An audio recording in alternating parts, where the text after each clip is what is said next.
Hello everyone, কেমন আছো তোমরা সবাই? আশা করছি সবাই ভালো আছো। আমি সুজাতা, আর সুজাতাস ব্লগে তোমাদের সবাইকে ওয়েলকাম। তো চলো আজকের দিনটা শুরু করা যাক।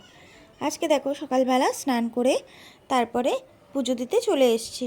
জানো তো রাধাকৃষ্ণ কিন্তু তুলসী পাতা ছাড়া কখনোই পুজো দেওয়া যায় না, কারণ কৃষ্ণের চরণে সবসময় তুলসী পাতা দিতে হয়, আর প্রসাদে কিন্তু তুলসী পাতা দিতে হয়। এবার চলো যাই একটু রান্না করে নিই। তো হাজব্যান্ড সকালবেলা মাছ নিয়ে এসছে, তো সেই মাছগুলোই ভেজে নিচ্ছি। সেই মাছটা দিয়ে একটুখানি পাতলা ঝোল করে নেব।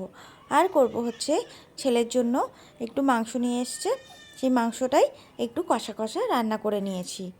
তো দেখো আমার রান্না হয়ে গেছে। এরপরে দেখো ডোডো পড়তে বসছে না, কি কান্নাকাটি করছে, ও কিছুতেই পড়বে না। পড়ানো নিয়ে যে ওকে নিয়ে কী অশান্তি কি বলবো তোমাদের। আর দেখো আজকে সকালবেলা এই পার্সেলটা এসছে, এটা অর্ডার করেছিলাম। তো দেখো এত সুন্দর না দেখতে, আমার খুবই ভালো লাগছিল। আমি তো জানি না এটা কিভাবে কি করতে হয়। তো আসার পরে এই ক্যান্ডেলটা জ্বালালাম। এটা কিন্তু ওর সাথেই ছিল, এই ক্যান্ডেলটা আর ওই অ্যারোমা অয়েলটা দুটো কিন্তু ওর সাথেই ছিল। তো দেখো এই যে ক্যান্ডেলটা জ্বালালাম, আর এই যে অ্যারোমা অয়েলটা না, এত সুন্দর গন্ধ তোমাদেরকে বলে বোঝাতে পারবো না, ভীষণ সুন্দর। আর এই গন্ধটা পুরো ঘরময় পুরো রিফ্রেশ করে দিয়েছে, চারিদিক পুরো বাইরে পর্যন্ত গন্ধ চলে গেছে।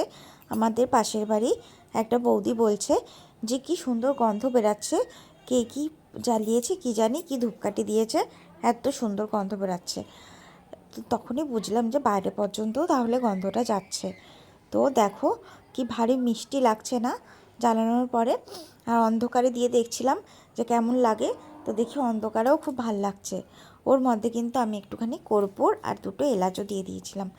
এই দেখো ছেলে আবার বলছে যে একটুখানি চিপস খাবে, কাঁচকলার চিপস। ও কিন্তু এটা খেতে খুব ভালোবাসে, তো আমি তার জন্য সেটাই বানিয়ে নিচ্ছিলাম।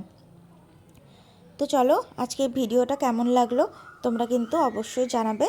কোন অংশটা তোমাদের ভালো লাগলো সেটা কিন্তু কমেন্ট করে জানাবে। তো আজ তোমাদের যদি ভিডিওটা সত্যি ভালো লেগে থাকে তাহলে লাইক কমেন্ট শেয়ার করে দিও। আর তোমরা যদি নতুন হয়ে থাকো কেউ তাহলে কিন্তু সাবস্ক্রাইব করতে একদমই ভুলো না। দেখো কাঁচকলাগুলো কি সুন্দর হয়েছে পুরো কুড়মুড়ে। তো চলো আজকের মতো এই পর্যন্তই, দেখা হচ্ছে নেক্সট ভিডিওতে।